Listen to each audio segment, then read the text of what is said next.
नमस्कार दोस्तों, मैं राकेश कुमार एक बार फिर सभी दोस्तों का स्वागत करता हूं मेरा एग्जाम चैनल पर। दोस्तों, हमने लास्ट वीडियो में हमने देखा संख्याओं के बारे में, उनसे संबंधित क्वेश्चन है जो आज हम करते हैं। देखो, हमने संख्या पद्धति स्टार्ट की थी,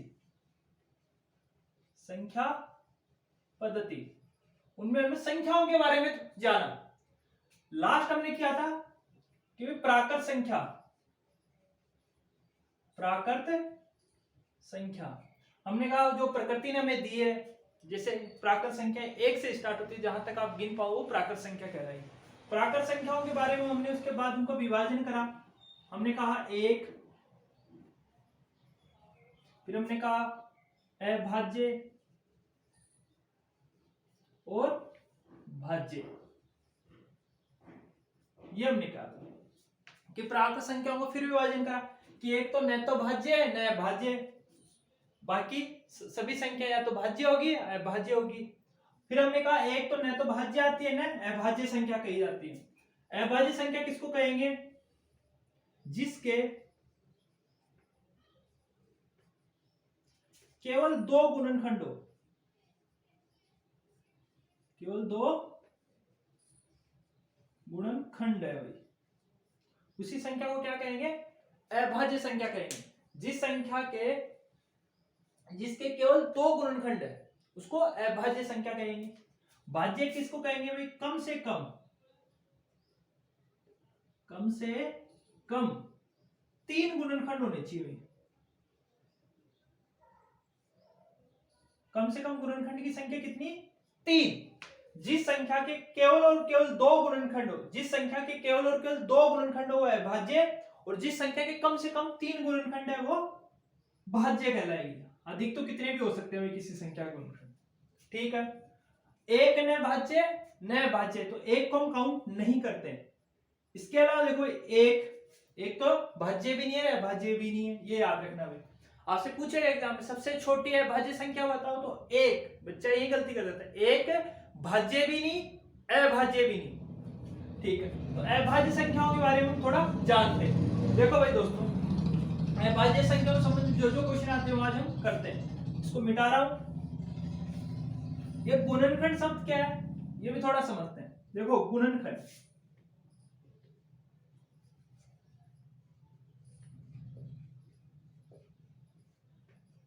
यानी कि किसी संख्या कितनी संख्या विभाजित करती है वो गुणनखंड की संख्या कहलाती है। तो मैंने कहा कम से कम कितने गुणनखंड? केवल और केवल दो ही गुणनखंड होने चाहिए भाई, न अधिक न कम हो, यह भाज्य संख्या कहलाएगी। जैसे दो को एक, तो एक पूरा पूरा एक का भाग जाएगा और दो में स्वयं खुद का दो का, तो दो के गुणनखंड कितने होंगे? एक और दो। दो को कितनी संख्या विभाजित करती है? मैं कहूंगा दो। तो दो कौन सी संख्या कहलाएगी? अभाज्य संख्या कहलाएगी, ठीक है। तो गुणनखंड शब्द क्या है? जो शब्द आ रहा है गुणनखंड, गुणनखंड ये हम बता रहे हैं। इसका मतलब ही क्या होता है कि किसी संख्या को कितनी संख्या काटती है वो गुणनखंडों की संख्या कहलाएगी। तो कम से कम किसी संख्या के केवल और केवल दो ही गुणनखंड होंगे, वो अभाज्य संख्या कहलाएगी, न कम और न अधिक, ठीक है भाई। तो गुणनखंड, इससे संबंधित जो क्वेश्चन है वो आगे हम करेंगे। देखो, अभाज्य संख्या के बारे में हम पढ़ते हैं। अभाज्य, इससे संबंधित जो भी क्वेश्चन आएंगे वो हम करेंगे। पहले हम बोलते हैं अभाज्य संख्या, जो संख्या केवल स्वयं से और एक से कटती हुई अभाज्य संख्या कहलाएगी, उसके दो ही गुणनखंड होंगे, ठीक है। उस संख्या को हम अभाज्य कहेंगे। आगे हम बात करते हैं, देखो, सबसे छोटी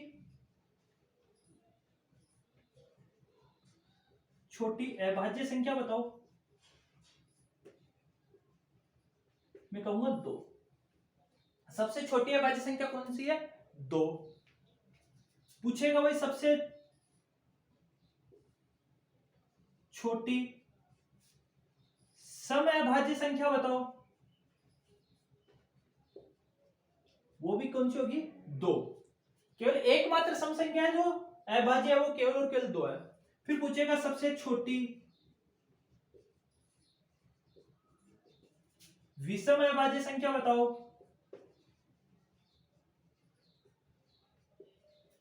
तो हम कहेंगे तीन। सम विषम जानते हैं, जिसमें दो का भाग पूरा पूरा जाता है वो सम, जिसमें नहीं जाता वो विषम। तो विषम है, सबसे छोटी विषम अभाज्य संख्या कौन सी है? तीन। और इससे संबंधित क्वेश्चन हम बात करेंगे। देखो, दो और तीन के अलावा, क्या बोल रहा हूं मैं, दो और तीन को छोड़ने के बाद प्रत्येक अभाज्य संख्या 2 और 3 को छोड़ने के बाद प्रत्येक अभाज्य संख्या में 6 का भाग देने पर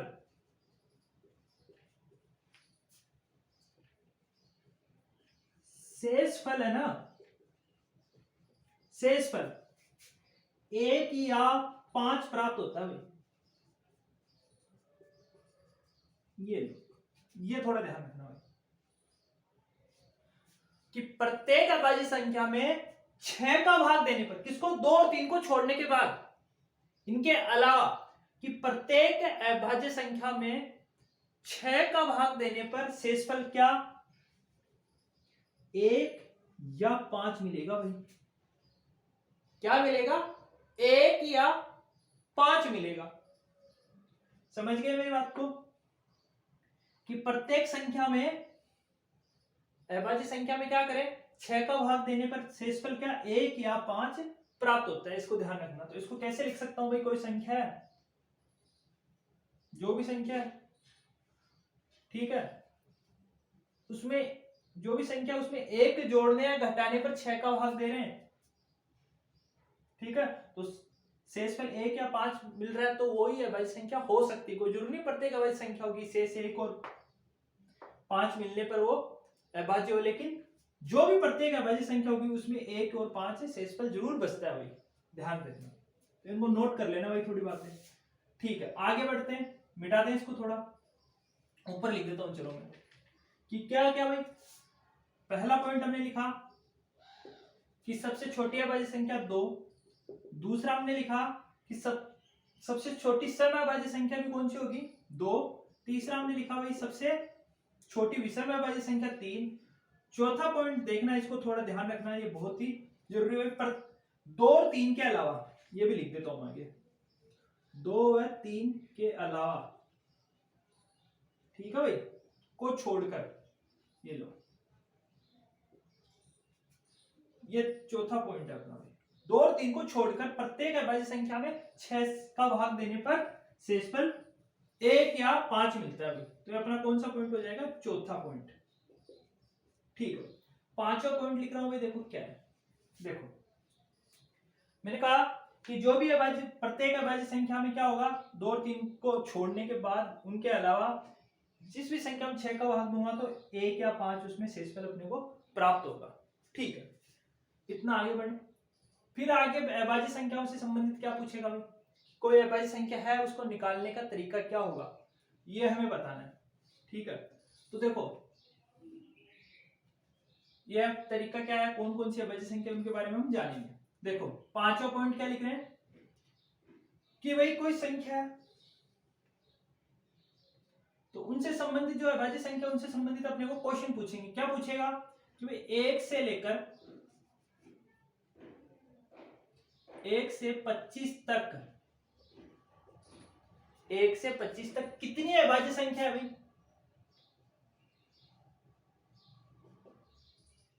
अभाज्य संख्या कितनी है भाई, यह हमें पता होना चाहिए। फिर 1 से लेकर 50 तक कितनी होती है, यह हमें पता होना चाहिए। ये मिटा देता हूं मैं, नोट कर लेना मैं इसको, देखो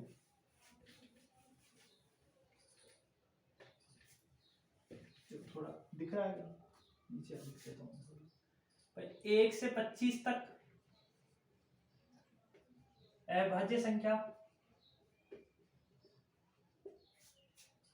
1 से 50 तक अभाज्य संख्या, ये लो, और 1 से 100 तक कितनी अभाज्य संख्या है ये बताना। देखो ये याद होनी चाहिए, एग्जाम में डायरेक्ट क्वेश्चन पूछेगा 1 से लेकर 25 तक कितनी अभाज्य संख्या होती है, तो अपना आंसर होगा 9। कितनी, 9 अभाज्य संख्या होती है। 1 से 50 तक कितनी होती है, 15।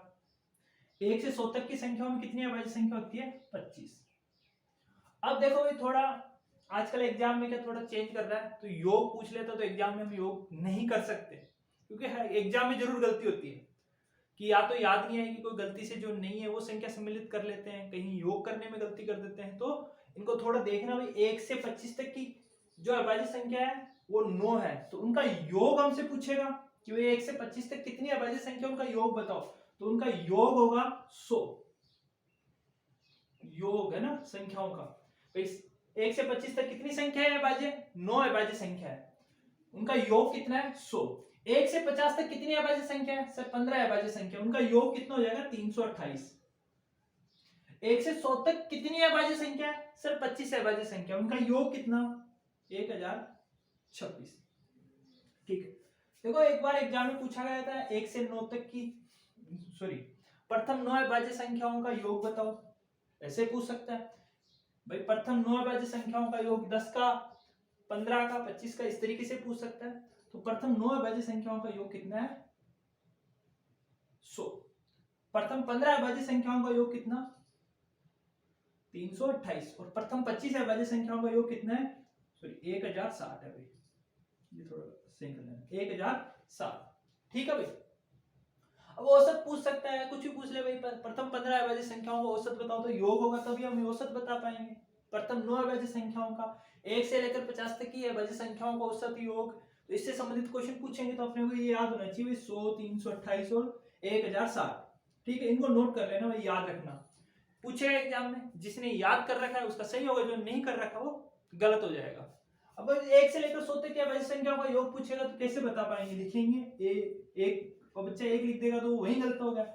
2, 3, 5, 7, 11, 13, अब कितनी लिखेंगे? 25 अभाज्य संख्या लिखो, उनका योग करना तो मुश्किल है भाई। तो अपने को एग्जाम के हिसाब से तो जो अच्छे से नोट कर रहा है उनको ये याद रखना है, प्रथम 9 अभाज्य संख्याओं का योग 100, प्रथम 15 अभाज्य संख्याओं का योग 328, प्रथम 25 अभाज्य संख्याओं का योग कितना? 1060। इनको याद रखना भाई, योग पूछे औसत पूछे हम बता पाएंगे यदि याद है तो। ठीक है भाई, थोड़ा अभाज्य संख्याओं के बारे में और जानते हैं सर, कैसे पता करेंगे? ठीक है, कि अभाज्य संख्या है या नहीं। तो मैंने एक तो चीज ये कही कि भाई 4 ऑप्शन देगा, निम्नलिखित में से कौन सी अभाज्य संख्या ये पूछ रहा है, तो 3 संख्याओं का शेषफल 1 या 5 प्राप्त नहीं हो रहा है, जिसका 1 प्राप्त हो रहा है वो लगा देंगे। ठीक है, नहीं तो दूसरा तरीका क्या है, जैसे मैं लिखूं भाई, ये लिखो, ये सॉरी 81 तो है ना, ठीक है, मैं लिख देता हूं 73। अब मैं पूछ रहा हूं क्या है अभाज्य संख्या है या नहीं, तो देखो इससे ये कौन सी संख्या है? 73। 73 के बाद जो पूर्ण वर्ग संख्या आती है, पूर्ण वर्ग संख्या किसी न किसी संख्या का वर्ग करने पर जो संख्या प्राप्त होती है वो पूर्ण वर्ग संख्या। तो पूर्ण वर्ग संख्या क्या 73 के बाद पूर्ण वर्ग संख्या कौन सी होगी? तो 73 के बाद कौन सी संख्या पूर्ण वर्ग है? हम कहेंगे 81। तो मैं बोल सकता हूं 73 से बड़ी संख्याओं में सबसे छोटी पूर्ण वर्ग संख्या, 73 के बाद जितनी भी संख्याएं बड़ी है उनमें सबसे छोटी संख्या कौन सी होगी? 73 के बाद बहुत सी संख्या पूर्ण वर्ग संख्या होगी, 81 होगी, 100 होगी, 121, ये सभी संख्या पूर्ण वर्ग है। तो 73 के बाद जितनी भी संख्या है उनमें सबसे छोटी कौन सी होगी? 81। ये कहूंगा ना पूर्ण वर्ग संख्या कौन सी? 81। 81 का वर्गमूल निकालूंगा तो कितना आएगा भाई? 9। तो 1 से 9 से छोटी जितनी भी अभाज्य संख्या है वो कौन सी है? 2, 3, 5, 7, इसे 9 से छोटी है ना, उनका भाग देने पर क्या इस संख्या में भाग पूरा पूरा जा रहा है, तो ये संख्या भाज्य, नहीं तो क्या होगी? अभाज्य। यदि इस संख्या में 2 का, 3 का, 5 का, 7 का किसी भी संख्या का भाग जा रहा है तो यह संख्या कौन सी होगी? भाज्य। यदि इन 4 संख्याओं का भाग नहीं जा रहा तो यह संख्या कौन सी कहलाएगी? अभाज्य। तो इसमें 2 का भी नहीं जाता, 3 का भी नहीं जाता, 5 का भी नहीं जाता, 7 का भी नहीं जाता, तो 73 कौन सी संख्या है? अभाज्य संख्या भी। एक बार फिर बोल रहा हूं कि अभाज्य संख्या कैसे निकालेंगे? उस संख्या से बड़ी जितनी, 73 को पूछ रहा है, इससे बड़ी, या फिर बोलूंगा 73 के तुरंत बाद कौन सी पूर्ण वर्ग संख्या आती है उसका वर्गमूल निकालो, उससे पहले जितनी भी, तो उस संख्या का वर्गमूल निकाला। पूर्ण वर्ग संख्या 81, 81 का वर्गमूल निकाला 9, 9 से पहले जितनी भी अभाज्य संख्या है तो कौन कितनी है? 4, 2 है, 3 है, 5 है, 7 है। कि इन संख्याओं में से किसी संख्या में 73 में पूरा पूरा भाग जा रहा है? मैं कहूंगा नहीं जा रहा, तो ये कौन सी संख्या कहलाएगी? अभाज्य संख्या कहलाएगी। तो इस तरीके से हम निकाल सकते हैं।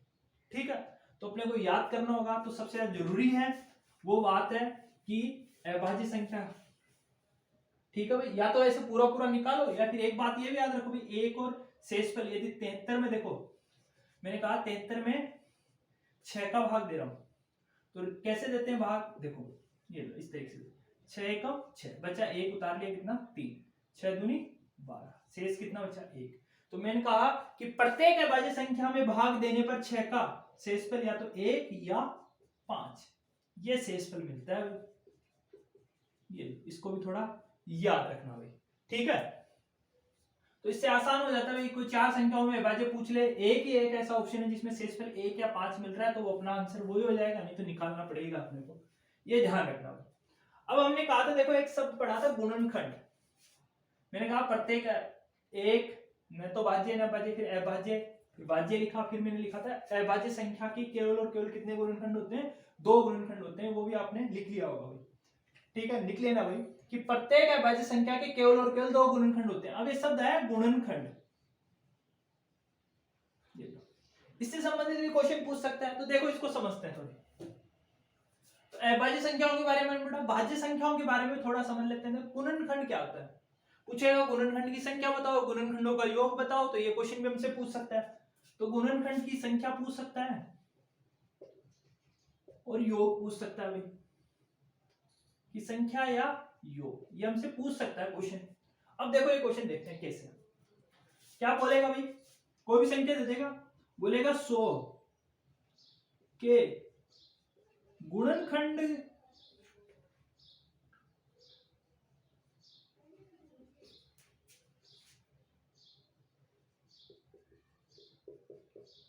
का योग या गुणनखंड की संख्या बताओ।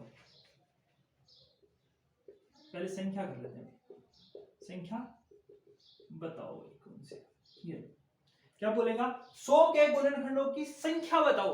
अब ये गुणनखंड शब्द क्या है भाई, 100 के गुणनखंडों की संख्या बतानी है, 100 को कितनी संख्या विभाजित करनी है ये अपने को बताना है, ये लो तो गुणनखंड शब्द है, इससे डरना नहीं है।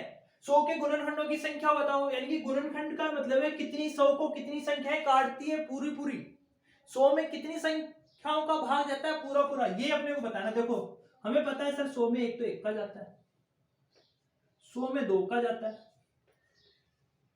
100 में 4 का जाता है, 100 में 5 का जाता है, 100 में 10 का जाता है, 100 में 20 का जाता है, 100 में 25 का जाता है, दिख रहा है, यहां लिख देता हूं। 100 में सर 50 का जाता है, सर 100 में स्वयं 100 का जाता है, यही संख्या है। और किसी का जाता है कि 1 2 3 4 5 6 7 8 9, तो 100 को कितनी संख्या काटती है पूरा पूरा, ये गुणनखंड की संख्या, मतलब कि 100 को कितनी संख्या पूरा पूरा काटती है, तो मैं कहूंगा सर 9 संख्या पूरा पूरा काटती है। तो 100 के गुणनखंडों की संख्या कितनी हो जाएगी, 9। अब सर आप कहोगे सर ऐसे कैसे याद करेंगे एग्जाम में, कोई छूट जाए गलती से, 4 भूल गए 5 भूल गए, तो ये बात तो है, तो इसको याद निकालने का तरीका है वो हम जानते हैं। पर गुणनखंड का जो शब्द है ये तो समझ गए ना जो मैं बोलना चाह रहा हूँ, कि भाई गुणनखंड शब्द क्या है, 100 के गुणनखंडों की संख्या बताओ, यानी 100 को कितनी संख्या काटनी है अपने को, यही बताना है भाई, ठीक है, समझ गए। तो गुणनखंडों की संख्या योग ये संबंधित क्वेश्चन हम करेंगे, तो पहले संख्या से संबंधित कर रहे हैं, ठीक है भाई। तो क्वेश्चन किस तरीके से आएगा समझना भाई, क्वेश्चन आ रहा है 100 के गुणनखंड की संख्या बताओ भाई, ये लो, ये है ऑप्शन देंगे ए बी सी डी, 7 8 9 10। अब देखो कई बच्चे तो 100 के गुणनखंड, सर ये कौन सा आ गया क्वेश्चन, हमने कभी पढ़ा ही नहीं। अरे भाई गुणनखंड का मतलब ही क्या है, 100 को कितनी संख्या काट रही है ये, तो ये तो बता सकते हैं सर 9 संख्या काटती है, ये लो। इस बच्चे को बेसिक सा क्वेश्चन आ गया, 100 यहाँ 100 आ गया, 10 आ गया, 20 आ गया, वैसे पता होगा तो भी लगा देगा, कोई बड़ी बात नहीं।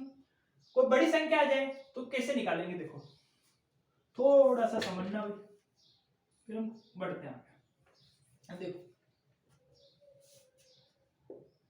100 लिखा सर, हमने कहा यहां सबसे छोटी अभाज्य संख्या से भाग देना शुरू करते हैं। 2 का जा रहा है किसमें सर, जा रहा है, कितनी बार गया 50, फिर देखो 50, फिर क्या सबसे छोटी अभाज्य संख्या का फिर 2, सर 2 है, 2 का जा रहा है कितनी बार 25 बार। अब जा रहा है क्या सर 2 का दिया 25 बार, अब नहीं जाए 25 में फेर दो, सर नहीं जा रहा, किसका? 2 का नहीं जा रहा, 3 का नहीं जा रहा, अब 4 का तो देना ही नहीं जाएगा। मैं अभाज्य की बात कर रहा हूँ, यहाँ अभाज्य संख्या आएगी, यहाँ जो आएगी वो अभाज्य संख्या आएगी, ये याद रखना भाई, ठीक है। 2 का दिया, फिर 2 का दिया, अब 3 का जा नहीं रहा, 3 के बाद कौन सी अभाज्य संख्या आती है? 5। सर 5 का देंगे कितनी बार? जा रहा है सर 5 बार। फिर इसमें देखो अब 2 का अब 2 का नहीं जाएगा, 3 का नहीं जाएगा, फिर क्या 5, फिर जा रहा है सर 5, जब तक देना जब तक एक नहीं आ जाए। लिखेंगे इसे, देखो 2 कितनी बार है? अब इन सभी संख्याओं को ये 100 कैसे बना है? 2 गुणा 2 गुणा 5 गुणा 5 गुणा करने पर ही 100 बना है। 100 के टुकड़े करे हमने तो किस तरीके से बना है? 2 गुणा 2 गुणा 5 गुणा 5 गुणा, तभी क्या बना? 100 बना। तो लिख सकता हूं 2 की घात कितनी? 2 गुणा 5 की घात कितनी? 2। ये भी किसके बराबर? 100 के बराबर। ठीक है भाई, तो देखो क्या करना है, ये थोड़ा ध्यान रखना कि सर जो घात है ना, घात उनमें एक एक बढ़ाकर क्या करना है? गुणा करना है। देखो यहाँ नीचे अभाज्य संख्या आ जाएगी, देखो अलग अलग आएगी, तो 2 पे कितनी घात है सर? 2, तो इस घात में एक बढ़ा दो, एक्स्ट्रा बढ़ा दो, तो कितना हो जाएगा? 2 में एक जोड़ दो, ये लो सर 3, फिर गुणा सर 5 की घात कितनी? 2, फिर इसमें एक जोड़ दो, ये लो, और इनको गुणा कर दो, तो 2 में एक जोड़ा तो कितना? 3 इंटू 3 बराबर कितना? 9। तो बताओ 100 के गुणनखंडों की संख्या कितनी? 9 आई। अब देखो थोड़ा याद रखना भी, मिटा रहा हूं उसको, ठीक है। अब जो फॉर्मूले में थोड़ा समझने चाहते हैं तो किस तरीके से लिखते हैं, देखो कोई अभाज्य संख्या होगी, कोई संख्या होगी, उसके अभाज्य फैक्टर टुकड़े करेंगे, ठीक है। तो देखो कैसे, कोई संख्या है पता नहीं, ठीक है, तो उसमें a आएगा, फिर b आएगा, यहाँ c आएगा, इसी तरीके से आएगा, तो लिखो a b c, ठीक है। उसका क्या जाएगा? x आ जाएगा, y आ जाएगा, z आ जाएगा, उनकी घात इसी तरीके से आएंगे। समझो कि अभाज्य संख्याओं इसी तरीके से टुकड़े करने पर ये आ गया। तो उन घातों में क्या करना है? संख्या निकालनी है तो घातों में एक जोड़ना है, x प्लस 1, ठीक है, गुणा y प्लस 1 गुणा z प्लस 1। इससे क्या आ जाएगा? संख्या आ जाएगी, गुणनखंडों की संख्या आ जाएगी। दिख रहा है क्या? थोड़े सेंटर में लिख देते हैं, ठीक है। क्या आ जाएगा? x plus 1 y plus 1 z plus 1, ये फॉर्मूला। इससे क्या आ जाएगी? गुणनखंडों की संख्या आ जाएगी, ये आ जाएगी गुणनखंड की संख्या। अब ये फिर मैं बोल रहा हूं, अब क्वेश्चन करते हैं एक, देखो कैसे, ये लो, इसको मिटा देता हूं थोड़ा, और क्या क्वेश्चन लिखते हैं।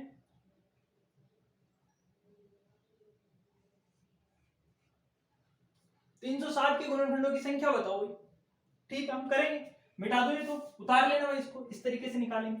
देखो 360 के करने हैं, 360 लिखेंगे सर, 2 का देंगे 180 सबसे छोटी, फिर 2 का दूंगा कितनी बार? 90, फिर 2 का दूंगा कितनी बार? 45। अब 45 में 2 का जाएगा नहीं, अब छोटी बढ़ना है। 2 का दिया, अब 3 का दूंगा कितनी बार सर? 15 बार, फिर 3 का दूंगा कितनी बार? 5 बार, फिर 3 का दूंगा 5, 1, फिर 15, फिर 5 आ गया, 3 का नहीं जाएगा, 5 का दूंगा 1। तो अभाज्य संख्या देखो 2 कितनी बार है सर? 2 की पावर 3, 2 इंटू 2 इंटू 2, 3 कितनी बार? 2 बार, 5 कितनी बार? 1 बार। इन्हीं सभी संख्याओं को गुणा करने पर 360 बना है भाई। अब देखो 360 इस तरीके से बना है, अब अपने को निकालना है 360 के गुणनखंडों की संख्या। मैंने कहा घात में, ये देखो, ये a, ये b, ये c मान लेते हैं, इसकी घात x, y, z, तो इन घातों में एक एक जोड़कर अपने को लिखना है। तो देखो घात 2 की घात कितनी? 3, 3 में एक जोड़ूंगा तो कितना? 4, गुणा 3 की घात कितनी? 2, एक जोड़ूंगा कितना? 3, 5 की घात कितनी? 2, एक जोड़ूंगा कितना? 2। तो बताओ 4 को 3 से गुणा करूंगा 12, 12 को 2 से गुणा करूंगा 24। तो बताओ 360 को कितनी संख्या काटती है? 24। तो 360 के गुणनखंडों की संख्या भी कितनी हो जाएगी? इसका आंसर हो जाएगा अपना 24। ठीक है दोस्तों, नमस्कार दोस्तों, ये चीज आप, ठीक है दोस्तों, आप ये समझ गए होंगे कि किस तरीके से हम गुणनखंडों की संख्या निकाल सकते हैं। ठीक है भाई, अब गुणनखंडों का जो योग है वो आगे हम अगली क्लास में जरूर करेंगे, जब हम एलसीएम एचसीएफ पढ़ेंगे तब इनके बारे में थोड़ा जानेंगे, लेकिन ये थोड़ा गुणनखंड शब्द आता है, इसके बारे में हमने जाना है।